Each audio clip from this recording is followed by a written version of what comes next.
friends, I picked up a whole bunch of new drugstore makeup and I want to share some of these things with you because some of them are really fantastic.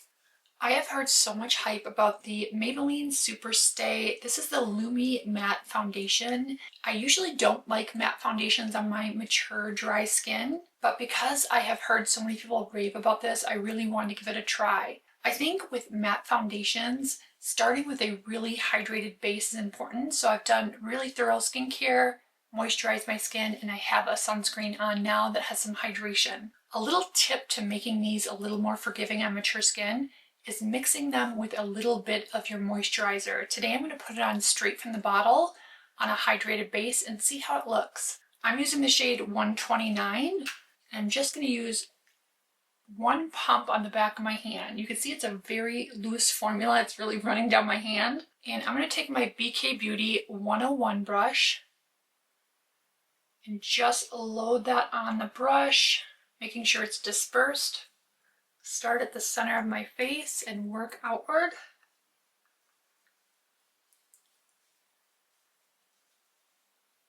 Another tip for really good foundation on any skin, but especially mature skin, is to make sure you don't have too much makeup on the skin.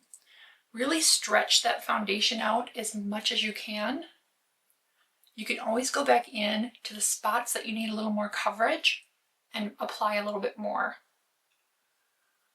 So this is one pump, which is not a lot of foundation, and it gives a nice medium coverage. If I wanted full coverage, I could go back in with another pump, but I'm not going to go too heavy because I typically never like how it looks when I have too much foundation on. The nice thing about a Lumi matte foundation is it will dry down without powder, and I think that is flattering on mature skin, not having to set it with powder. It also does have a pretty luminosity, which is unique for a matte foundation. You can see the skin has some nice glow to it. We'll see how it looks in a couple minutes as it continues to set down. So I recently just discovered the Catrice Under Eye Brightener Instant Awake. It has a very humectant quality to it, or moisturizing quality to it. I'm going to go in with a Refer LC01 and just kind of pounce it on my hand. I don't want this to be too heavy under my eyes. I can always build it up.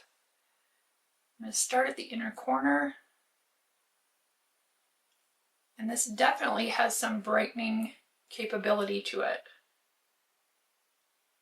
So I want to take my time and build it up a little more slowly. Just patting it into that delicate under eye area.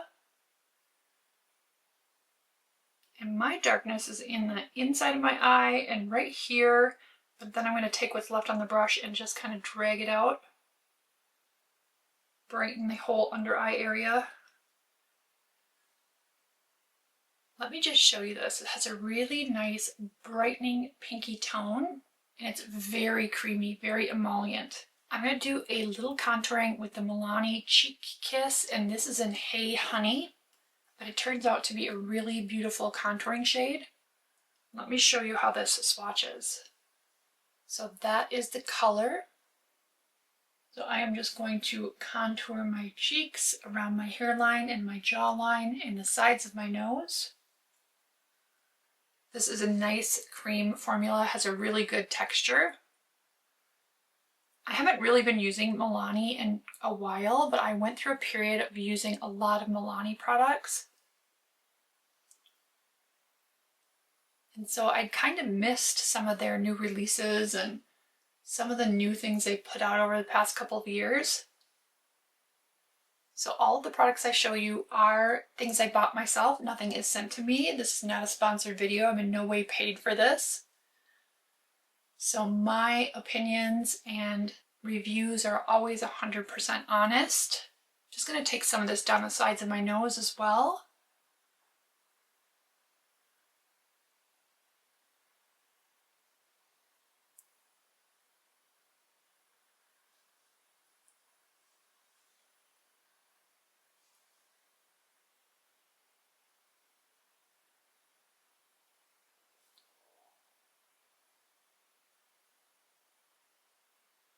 I never used to do a nose contour when I was younger, but I've started doing it in the last probably 5 years, and I really like how it looks.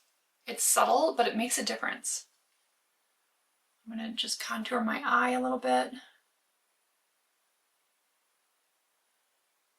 This is so helpful if you have hooded eyes or deep set eyes like I do. Just kind of gives you a little upward lift. And then I'm going to use the Milani Cheek Kiss. This one is in Nude Kiss. Really beautiful creamy formula. And that is how that one looks. Can you see that there? Did I put it in the right spot? Yeah, that's a really pretty wearable color. I'm going to use the BK Beauty 106 brush. I'm just going to tap a little bit of that off so I don't go too heavy-handed. I'm not used to this blush, so I have to kind of see how pigmented it is. Yeah, that's a pretty color. You can certainly build it up if you want more intensity. I also picked up a brighter shade, which I'm excited to try. Probably not for today's makeup look, but I will use it soon. But this one is Marlowe Moment. Now I'm going to use the Make It Last Setting Powder by Milani and just sweep a little bit under my eyes and in my T-zone. Just the areas I don't want to look shiny.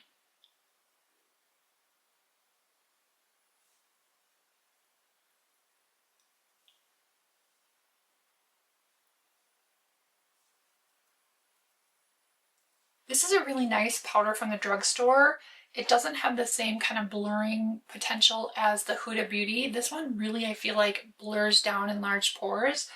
This one mattifies and takes down the shine, but not as much blurring potential. I'm going to use my Maybelline Super Lock Brow Gel. Just give my brows a little oomph. This one I've been loving for probably a good month now. It's my new favorite drugstore brow gel. In fact, I've been pretty much just using this even over my high-end brow gels. The pigment is nice. The gel has a good firm hold.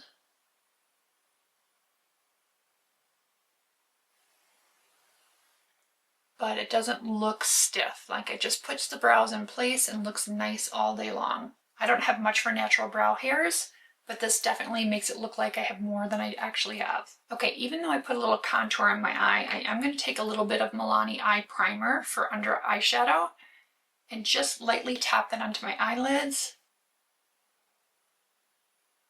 It dries in clear, so it doesn't stay pigmented on the eyelids. Could certainly go without an eye look and just use that eye contour as like your eyeshadow. But I typically do a little bit of eyeshadow, at least a little bit. So this is an e.l.f. palette. I haven't used e.l.f. eyeshadows, and I did play with it last night. And they have so many really nice higher end eyeshadow palettes that I will say, having a choice, because I have so many high end palettes, I probably won't reach for this that much, but I wanted to show you what kind of eye look we can do with this. I believe this one was $11. It's called the Perfect Eyeshadow and the shade is Nude Mood. I don't think this formula is terrible. I just don't think it competes with some of the higher end palettes that I have. Lately I've been using a Hung Van Gogh Color Story palette, which is, the formula is beautiful. I love Natasha Denona, Pat McGrath, the Anastasia Beverly Hills eyeshadow palettes are beautiful as well. Makeup by Mario has a stunning formula, so there's so many really good eyeshadow palettes that it'll be hard for me to reach for this. But let's see what we can do with it. I'm going to start out with a softer shade just to lay down a little color. This will just give a little bit of a base for the rest of the eyeshadows. I usually choose a color that's similar to my skin tone. Then I'm going to go in with a little bit of this here and just start building up a transition.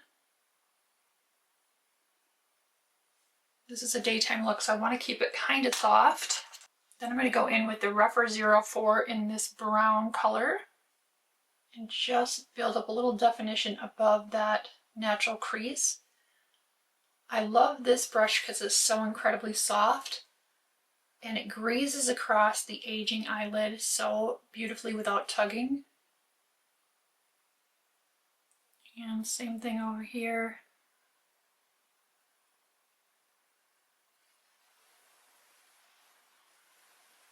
This is definitely one of my favorite eyeshadow brushes for mature eyes, just because of how soft that tip is.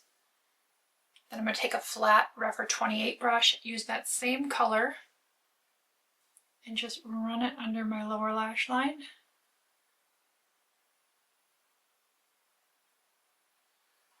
And drag it up to blend with the upper eyeshadow.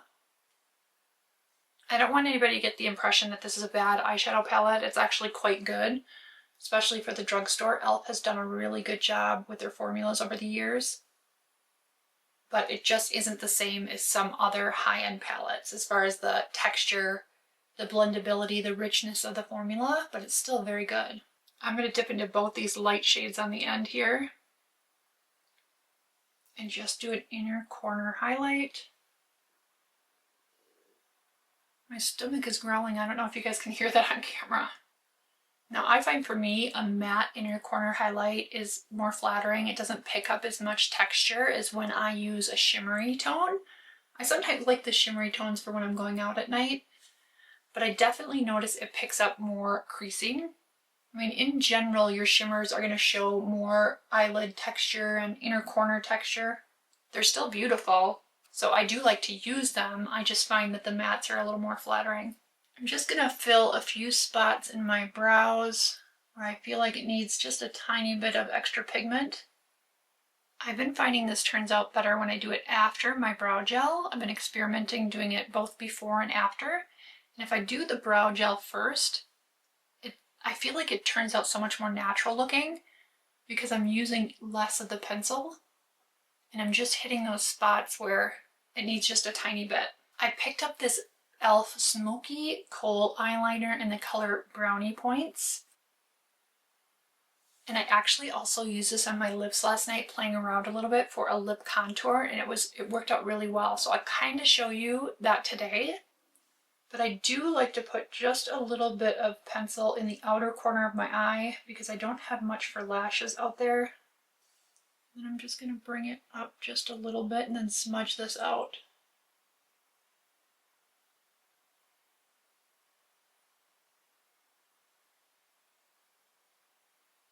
I'm going to use the L'Oreal Double Extend Mascara. I already did the primer and one coat of the mascara on my upper lashes, so I'm not going to prime again, but I am going to do just another coat of the mascara. This is a tubing mascara, and I love that you have the primer and the mascara in one component.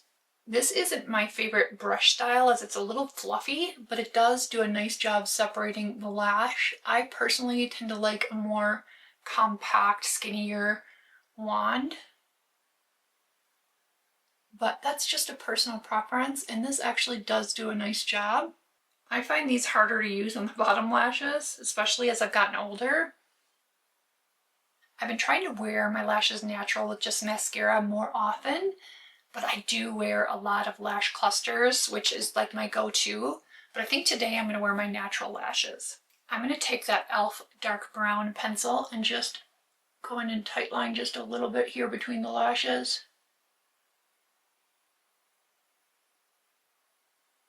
I'm just going to put a little bit more here and here and buff that out. I kind of like that lifted look without a sharp wing, but just kind of the suggestion of a wing. So I'm just kind of sketching it in, kind of roughly, and then buffing it a little bit here. So I picked up some of the new Maybelline Lifter lipstick and Lifter lip liner. It's like a tongue twister. I got the shade 101, and this is in Upstate Satin and 11 Upstate lip liner. So let me show you this and also show you how I'm going to customize it with that brown eyeliner. So this is a really great pinky brown nude. I think this is a good everyday color if you like nudes. I did get a couple other combinations in this lipstick that I'll show you in other videos or shorts over on Instagram. You can find me on all socials, just search @GorgeouslyAging.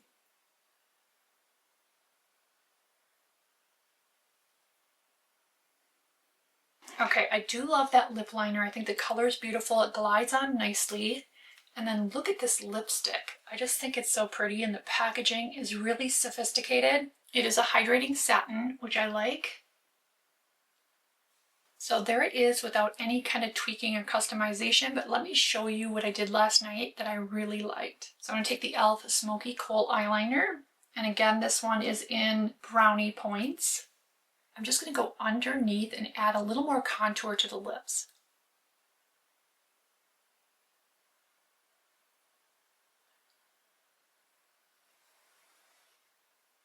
And I'm going to do that also on top.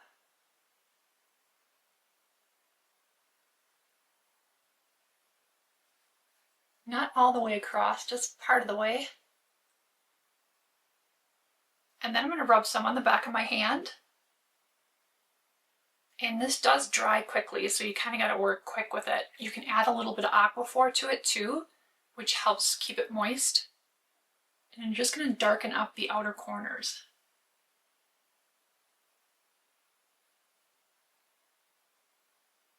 Just so it's a little more ombre, it has a little bit more depth. Like, I loved it the way it was, but I'm just showing you guys an option if you like a little bit more of an ombre lip or a little bit more depth in the outer corners. It's subtle, but it makes a difference. And you could probably go right to the lip too, just in the outer corners. And you can do this with any color that you have. And then I'm just going to dab just a tiny more of the lipstick right in the center. And I don't have a drugstore setting spray, so I'm going to spray some of the MAC Fix Plus Radiance. And that is the finished look without any lashes on. And today I'm just going to wear my natural short, little wispy tiny lashes. I do think even though this is a matte foundation, it is very pretty. And if you use just a little bit sparingly on hydrated skin, it can work beautifully on mature skin. It definitely just requires a hydrated base, and you could mix a little lotion with this, one pump of foundation, and just an equal part of your moisturizer, and make it into a tinted moisturizer. One of the things I do like about this is it sets down on its own. It doesn't require powder, and I think on mature skin, we are much better off using little to no powder. I will say I do really like these products from Milani. These are the Cheek Kiss, and this one I used as my contour in the shade Hey Honey, and this one as my blush in the shade Nude Kiss. Both so pretty, and I'm looking forward to trying this brighter Merlot Moment. I have to say I'm pretty surprised by this Catrice under eye brightener. It's so inexpensive, but it's very emollient, and it actually did a pretty good job of brightening my under eyes. I could definitely see myself reaching for this again in the future. It worked out really nicely. One thing I forgot to show you guys is this really cute e.l.f. topper. It's a glitter topper, but the reason I picked this up is it reminded me of the Urban Decay Space Cowboy topper, which is so popular. But let me show you this. It is really so pretty. Let me just pop a little on. I usually don't do this during the day, but I'm just gonna pop a little bit on my lid. It is really pretty if you like just a little bit of something to catch the sun. I don't know if that's picking up on camera, but it really is such a pretty topper and so reasonably priced, and I like the lucite packaging. So here's the finished look. Of course, my hair's not done, but today is going to be a house cleaning day, so I'm not going to fix my hair. I'm just going to keep it up in a bun, put on my sweats, and get the house cleaned. If you've used any of these products, let me know your thoughts down in the comments below. I'd love to hear from you. And if there's any drugstore or high-end products you'd like me to test and review, also let me know. I'd love to share the things that you guys are interested in. Thank you so much for joining me and being a part of the Gorgeously Aging community. I will see you in my next video.